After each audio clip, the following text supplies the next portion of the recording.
Good afternoon on a fantastic Friday. I'm Juan Castillo. Welcome to Walt's World with All-American Walter Luckett. We've been following the NBA, of course, NBA playoffs. Fantastic playoffs. I think one of the best. How you doing, my brother? I'm doing fine. Last night was very exciting, right to the end. Absolutely. So let's get started with the hometown team. Well, at least my hometown team. Yes. But we're the last of the Mohegans as far as the local teams. New York, Connecticut, Boston, Jersey. So the Nets finally lost to Milwaukee, 86-83. What was your take on the game?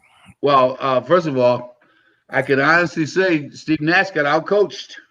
Yes. My biggest problem was having the last two shots taken by the fourth option, Brown. I mean, it didn't make any sense to me. Kyrie Irving, he's the second option. And Kevin Durant should have the ball in his hand. And actually, it happened twice. He took two last-second shots. They lost the game.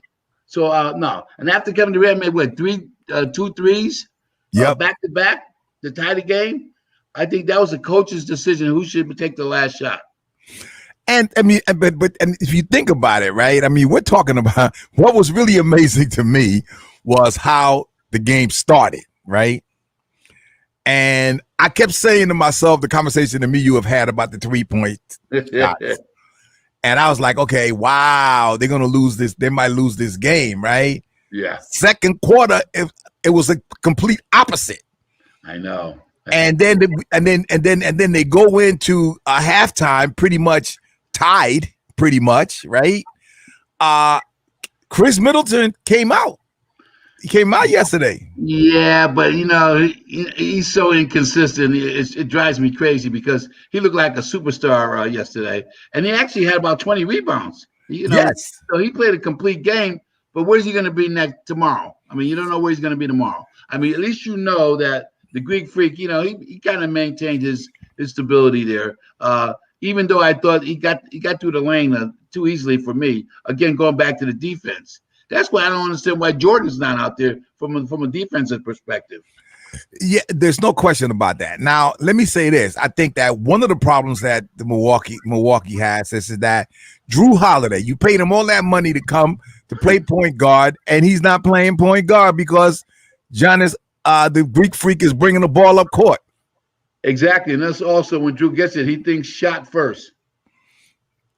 And that's a problem. I mean, he's a great offensive player. Don't get me wrong. I think he's a solid pro. But, point guard's supposed to be looking for the open man. He goes to the basket before he thinks about passing the ball off. And he does it well. Don't get me wrong. I mean, he's an asset to any club. But, I mean, if you're talking about winning a championship, point guard's got to look for the bigs. Yeah, I mean, let me say this. There's somebody else on that bench that's a really good guard that doesn't get any play, and that's Jeff Teague. Teague was a great player back in the day when he first came in the league. Well, he did quite well in Atlanta. I mean, yeah. I'm sure. And when you don't play, you get rusty, and then when you get out there, you're not as proficient as you normally would if you're consistently out there on the court or getting some minutes. See, so you can't throw him out there for 5 minutes and expect him to be the all-star that he was a few years ago. And I gotta tell you, I mean, the Nets didn't play well. They play good defense, though. I mean, I gotta tell you, the defense is on point right now, right? And everybody better be warned that this is not the same team. Defensively. Well, I agree with you, Juan, but also too, I think what picked the defense up was I don't know, just Kevin Durant and his former teammate were going at it. Yeah, absolutely. So I think that sparked his. He got his adrenaline flowing because he got a little animated out there. Yes, it did. It was a great game. I think Milwaukee snuck this one. But I think that I think they're playing on Sunday. That should be a very interesting game. But look, this is really all about coaching in the playoffs. And I think your point around the fact that Nash got out coached this time is true. There's no question about that. Also, Juan, think about it. I don't know if you noticed, but Lopez, he's a factor. Absolutely. A lot of people downplay his. Every year he's in contention for rebounds and block shots, and he's pretty proficient out there at the three. So Oh I think man. right now, I think outside the Greek Freak, he's probably the most consistent. Absolutely. There's no question about that. And and guess what? They don't throw the ball inside to him enough. I know he gets it on his own, and that which makes him even more effective. But again, going back to coaching, you know, Yes. um, I thought both coaches were weak. Actually, I agree. No, I definitely agree. But despite the fact that this game was tight, the game of the night was really Utah and the Clippers. I really enjoyed that game. Let me tell you something. As a guard, as a shooting guard, I mean, it was just wonderful to see those shots being raining out the air and ended up through the nets, man. Let's face it, Mitchell, Booker, those guys were shooting the rock, and it was so great to watch. You want to know why, Juan? Because they were into the game. When you see those athletes, those young guys, man, they showed a lot of enthusiasm, and when they get in the huddle, it was real. It was like reminiscing to the old days. It wasn't always about the money. Those young guys were playing because it was pride and like, I'm the best out here tonight. And they both really demonstrated some great skills. But also, I don't know if you know, Clarkson, 6 man, he ain't no 6 man. I'm telling you right now. Man, no. They need to change the title. I mean, he's making $11 million a year right now. Okay. Mike Conley is making $34 million. Yeah. Okay. Think about that. All right. Yeah. I mean, I tell you, his accuracy out there, his range was stellar last night. And you know something too? And he was confident about it. Well, that's your boy, man. You've been calling it. You called it. Thank you very much. Thank you very much. I give you that one. But Bojan Bogdanovic, this guy is a beast. Man, I tell you, and he's confident. And I tell you, he's pretty tall too. He's a pretty big guy. Well, he's actually 6'7", 226, He's a big 6'7", though. Yeah. And great defensive. I mean, he plays good defense, man. He's very physical, but you know what's interesting about him, Juan? His range. Oof. It's crazy. Off the chart. I mean, I didn't realize he could shoot that well. Again, we're talking about small market teams where you don't get an opportunity to see these guys play every day. But I'm going to tell you right now, he can play on any team, and he would definitely be a starter. Now I'm starting to be a Rudy Gobert disciple now. You bringing me around. I'm going to tell you what I saw last night with him was that, look, it wasn't so much. It is not about the block shots and all that, right? What it was about was when people went in there and decided to come back out because they didn't want to deal with it. Well, I try to tell you, he makes you alter your shots. Hey, when you go down that lane, you got to kind of arc it a little bit. And you know what? He got long arms, Juan. All right, listen, bro. Look, you know how many times you saw it? You know how many times they went in there and decided to bring the ball back out because they didn't want to deal with them? I mean, people were in there, 5 feet from the basket, 10 feet from the basket. It's like, nope. I'm not trying this guy. You know what I mean? And how many times have you seen him block a shot with his hands above the square? Absolutely.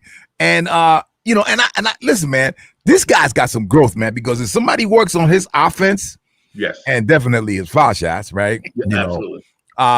He could be on another level. But listen, last but not least, man, come on, man. Donovan Mitchell, my brother. He is a superstar.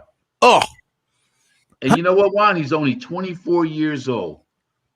And I mean, what's interesting? His range. And I'm not even talking about other guys' range. He steps after the half court line and really confident that he can make shots. But most importantly, he goes to the basket equally. So there's no answer for him. There's no answer. He's at the level of Kevin Durant when it comes to being an offensive machine. And he's strong. But and you know what else? You know what else I like about him? He don't take a night off. No, he doesn't take a night off, and that's because he's got an all around game. He'll drive to the basket, take the jumpers. Matter of fact, even I think that Kevin Durant doesn't drive enough. I agree with you because when he goes to the basket, nobody stops him either. He doesn't drive enough, But yo, man, But This kid, go ahead. but you know why I'm going back to Mitchell. Another thing too, he's young. Yeah, He's only absolutely. 24 years old. He's Juan. 24 How years old, promising? brother. How promising is that? 24 years old, man. And Clarkson is older than him. Clarkson is 29. You I know, know. I didn't, yeah, but he's been around. He was with the Lakers earlier. Am I right? Is that correct, exactly. Juan? And I liked them with the Lakers too, man. They didn't really work with that kid. It was a big market, and people were expecting so much out of him early on. The whole nine. And then he made So, some you know childish mistakes too, yeah, from a yeah, PR perspective. From a PR perspective, absolutely. he and Luke Williams, sweet Luke Williams, they had some issues, and but unfortunately, LA's, they're they should have kept that kid because they need him now. And they damn sure need him now. Now, okay, so now let's go to the other side, right? Come on, man. What's the deal with PG-13? Come on. Well, Is he really is he really a superstar? He ain't a superstar.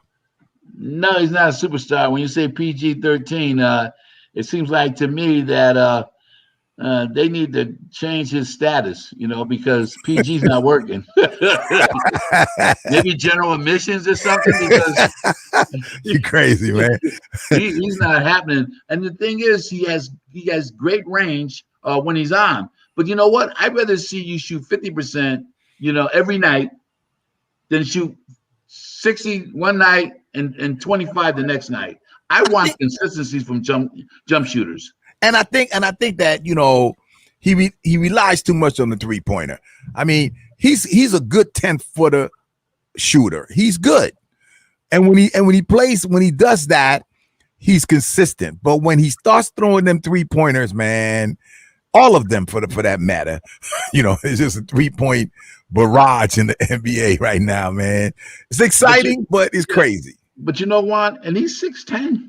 He's not a little guy. No, he's 6'9", not. 6'10". Well, they got him down at 6. Again, they got him at that's 6'8", but he's a tall 6'8". He's 6'9". Really? I thought they said he was okay. Well, close. I thought he was taller than that, but yeah, he's 6'8". Yeah, but he's a big guard, and he should utilize that underneath because when you're a big guard, and I'm reminiscing back to the day I was 6'5". When I saw a small guard, I would punish him down low. Absolutely. So you gotta, your game got to be flexible. If you're Exactly. not doing well on the outside, you got to go down low and post. Well, what I think the problem is with a lot of these guys is that they're backing up into the lane, right? Yes. And what you got to do is, like, if you're a big guard, go down there, position yourself so you got it just like a center. That's right. Go get that guy behind you, get the ball in that position versus backing down. Only Magic could do that. Come on now. And once you do that, you got the drop step. Exactly. You know what I'm saying?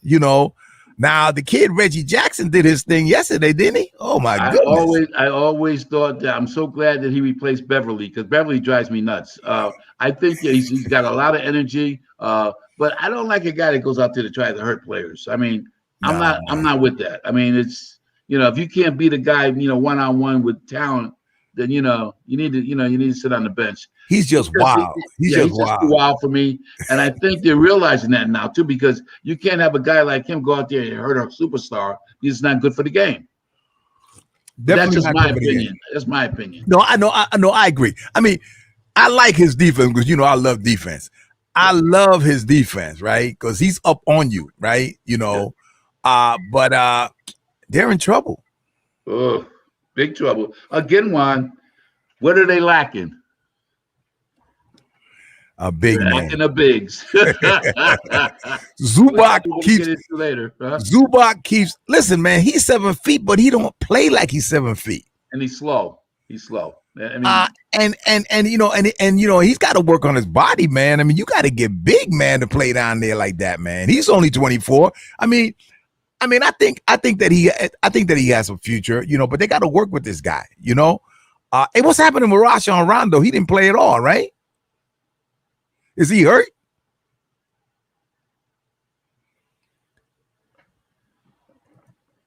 You still with me, man?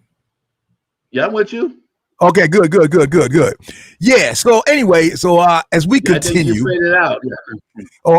is that right? Yeah, Yes. Well, actually, yeah, you did.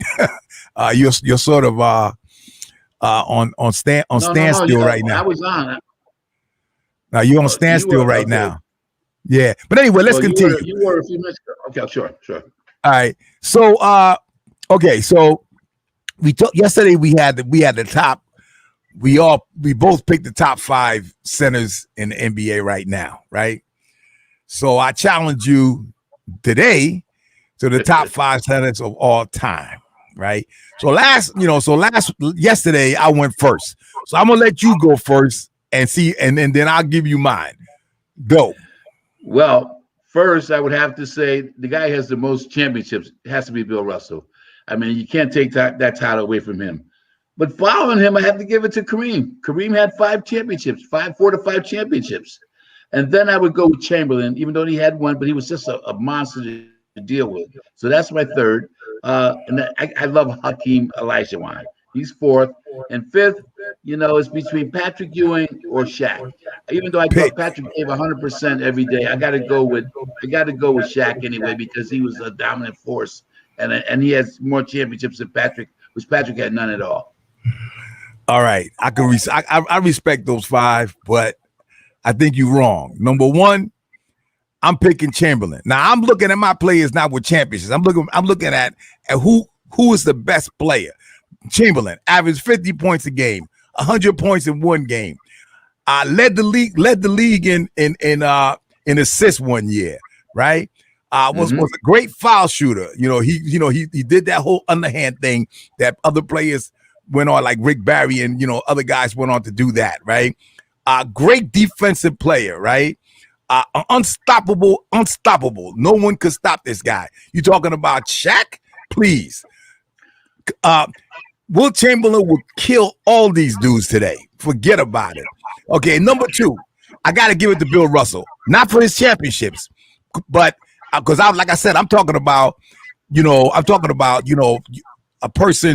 a player's abilities, right? Bill Russell would have been a great scorer, but he didn't need to, right? He definitely won all those championships, but great rebounder, could handle the ball, and forget about his defense. I don't think that if we're going with the top defensive players of all time, he's got to be number 1. All right, number 3, got to go with Kareem Abdul-Jabbar. Of course, leading scorer in the NBA period ever. Wherever he went, he was a winner. So I got to give him that. He revolutionized the center position. All these guys that are shooting jumpers and trying to do hook shots, that's Kareem Abdul-Jabbar, right?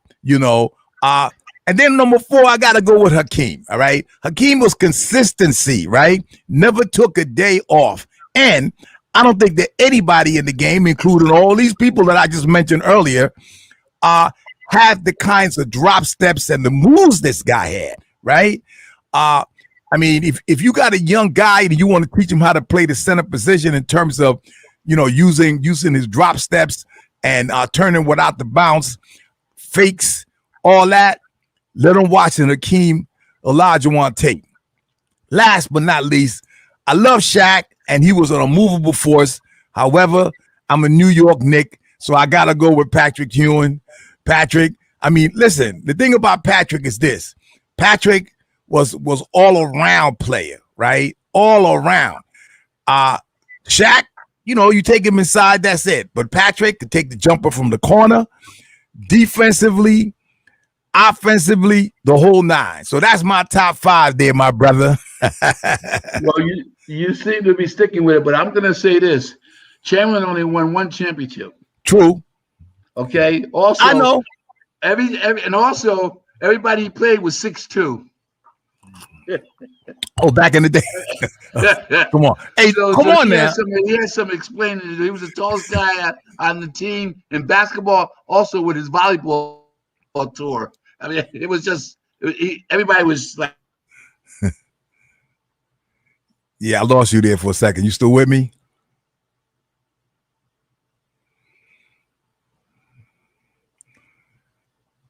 My brother, you still with me? Well, listen, man, we lost Walt, the All-American. This is Juan Castillo. Make sure you check us out tomorrow. We're gonna be looking at the games from tonight.